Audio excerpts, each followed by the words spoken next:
Hey everybody, happy Halloween. Before I get into this week's campfire story, I just want to send a quick happy birthday to Maria Kendall, 5 years old. What a milestone birthday. Thanks so much for always listening to this podcast with your dad and being a big fan of the show. I appreciate it, and have a happy birthday and a happy Halloween. All right, let's get into it. This is a 46 of 46 podcast campfire story. October. A month that brings the haunts, ghouls, and unexplainable phenomena to life. Even if just for a single night. But why would that be? What is it about October that brings the dead back to life? And simultaneously raises the hair on the back of our necks as if we feel a presence standing behind us, only to look back and see nothing. Could it be the orange autumn moon? Or could it be one last chance for the dead to seek vengeance on their enemies before moving on to the next world after All Hallows Eve? Hard to say, really. What can't be denied, however, is that this is the time of year that brings an uneasiness about the night. When things can be seen through our windows, staring back at us in the darkness, through the plate glass, causing even adults to hide under their covers like children, curled up in a ball, praying that whatever lurks outside of those covers can't find them. Hoping whatever it is that's standing over their beds will simply go away. I suppose we never really outgrow those childhood tendencies. We don't outgrow that innocence. After all, our homes and our beds are supposed to be where we can seek safety and refuge from the cruel world around us. But what if your home is the place that instills the most fear? What if you have to seek refuge from your home? What then?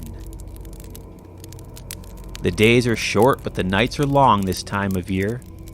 The outside world that just a month or two earlier brought long summer days of joy and relaxation suddenly turns into an eerie dread as the autumn wind blows the leaves off the trees, scattering amongst the forest. The sounds of the branches gently tapping on our windows as the wind whistles through the chilly night air.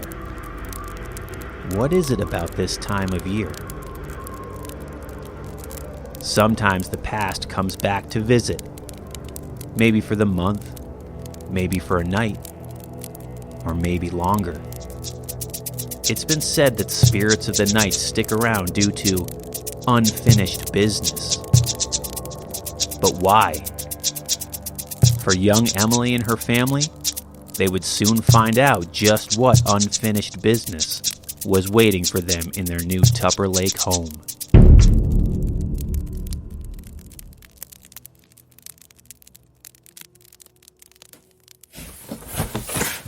Alright, that's the final box. I'm all moved in. Emily shouted down the stairs to her mom and dad, who were unpacking boxes in the kitchen below.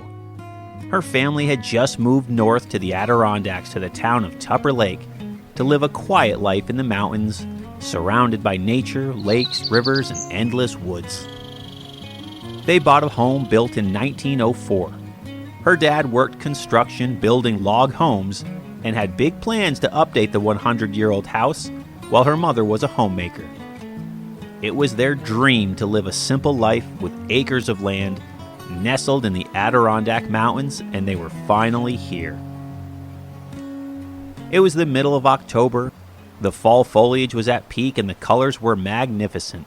Life was looking good. Especially for 8-year-old Emily, who for the first time in her short life had a bedroom all to herself, free to decorate the room however she pleased. However, that thrill she experienced would change rather quickly as the days went on. The family spent the first couple days enjoying their new home and the beautiful scenery around them. Fall days outside exploring the woods and local trails, with chilly fall nights spent sitting around the campfire, just a mere footsteps from their back door. They were getting the exact mountain life experience they moved north in search of. The joy of their new home, however, would take a strange turn that third night. As Emily climbed into bed, her dad, a former logger turned contractor, tucked her in and asked her a question. "So what do you think of your new room?" And with childlike joy, she replied, "It's better than I ever could have imagined. And look, Mom and I even put some stars on the ceiling today," she said as she pointed to the ceiling. Her dad admired the glow-in-the-dark stars scattered throughout the freshly painted sheetrock and responded, "Perfect. Now you can sleep under the stars every night." He kissed her goodnight and shut the light and bedroom door. Her father, a 6'2", 210-pound man with a long brown beard, walked down the upstairs hallway to his bedroom, curiously observing the ceilings throughout the other upstairs bedrooms. "How strange. Emily's room is the only one in the house with sheetrock," he said to his wife as they prepared to go to bed. But they hit the hay early that night, just after 9 o'clock. After all, they had another long day ahead of them unpacking and setting up their dream mountain house into their dream mountain home. Meanwhile, back in Emily's room, she laid in her bed, staring at the ceiling covered in stars, just imagining that she was somewhere in the woods camping, next to a fire with a little river stream running next to her. She eventually dozed off to sleep in her new room, a room all to herself. Or so she thought. A few hours went by as the sound of leaves being blown around by the autumn breeze outside could be heard through the cracked window. Suddenly, a loud crash woke Emily from a dead sleep. She turned her head and saw the silhouette of a woman in a long torn-up dress walking across her bedroom. Frightened, Emily closed her eyes and pulled the covers over her head and screamed out to her dad. Her parents came running. The bedroom door flew open, and they turned on the light switch to discover a set of folding attic stairs laid out from the ceiling to the floor along the wall opposite Emily's bed. Broken sheetrock scattered across the hardwood as the dust particles filled the air. It seemed as though at one time there was an attic entrance right in her bedroom, but it had been covered over during a previous remodeling. After all, the home was over 100 years old at this point. Unsure what could have caused these old stairs to suddenly crash through the ceiling, her father said the moisture from the fresh paint must have weakened the sheetrock, causing the stairs to collapse through. "We'll clean this up in the morning," Emily's mom said with a yawn before giving her another kiss goodnight. After an hour or so, as Emily's nerves were high and her eyes gazed across her bedroom, searching for the woman's silhouette that she saw run across the room before, she eventually dozed off to sleep.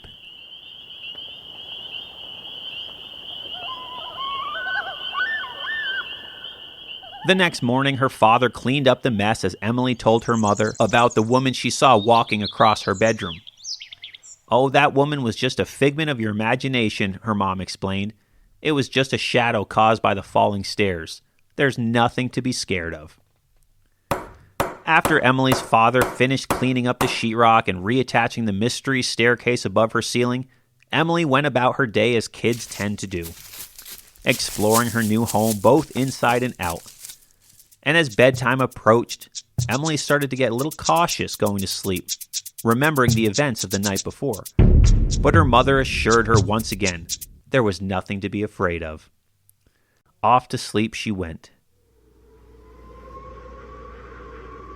And as the clock ticked and the night grew cold, at the exact same time as the previous evening, Emily awoke to the sound of the attic stairs opening once again.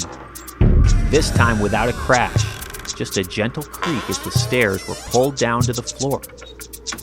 Emily sat up with a jolt, just in time to see the decapitated heads of a woman and a young girl roll across the foot of her bed. A fountain of fluorescent blood came flowing out from under the bed like a river stream. She screamed at the top of her lungs once again. Her mother came running into the room, flipped on the lights, and saw the blood on the floor flowing around her daughter's bed. Quickly, she scooped Emily up and ran out of the room, passing Emily's father as he made his way in.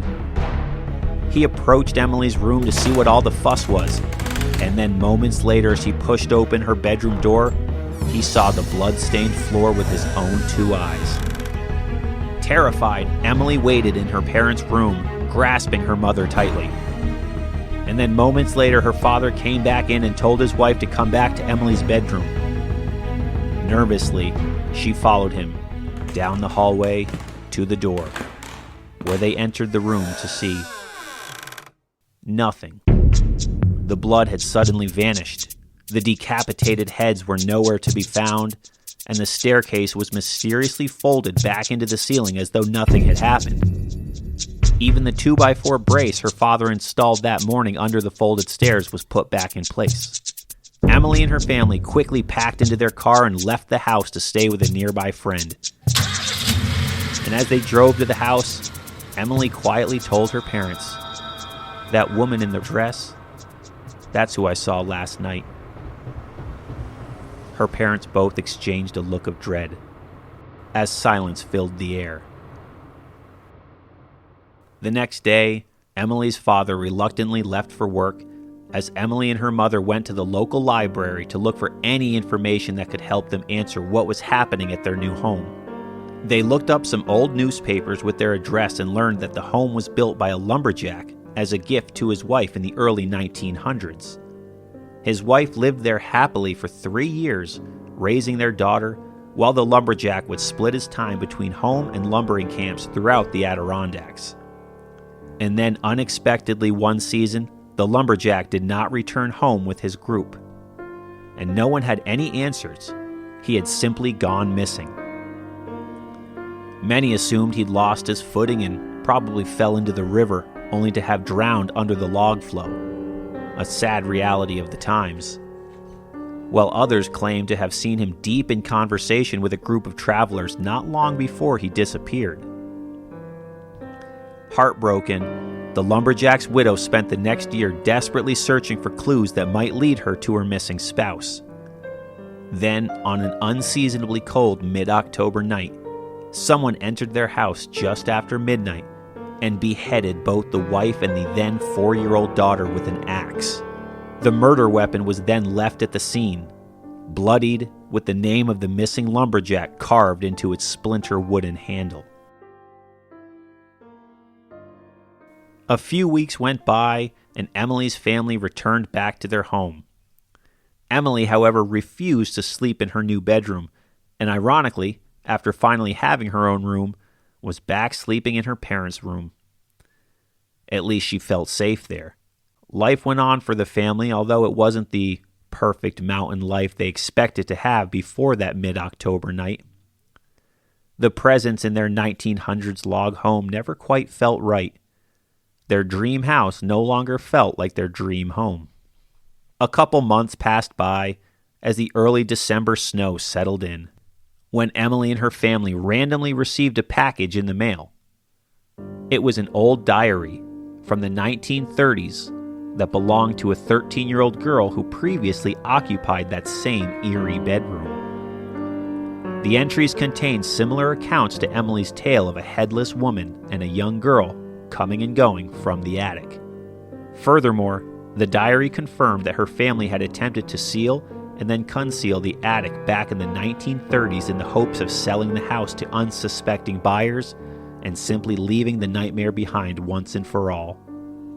That was the final straw. Just a few months after moving in, that January, Emily's family left the home and moved a couple towns over to Star Lake. Sadly, their Tupper Lake house sat untouched and unsold for years, until it mysteriously burned to the ground one October night. To this day, no one knows if it was the lumberjack or a stranger who murdered the family. Did something sinister happen to the lumberjack during the long winter at camp, and then to cover their tracks, the murderer went after his kin and left the axe to frame him? Possibly. Was the widow getting too close to discovering a truth someone didn't want discovered? It's hard to say. Whatever the case, accounts still come in from time to time of people seeing the headless ghosts of a woman and a young daughter wandering the railroad tracks near the old footbridge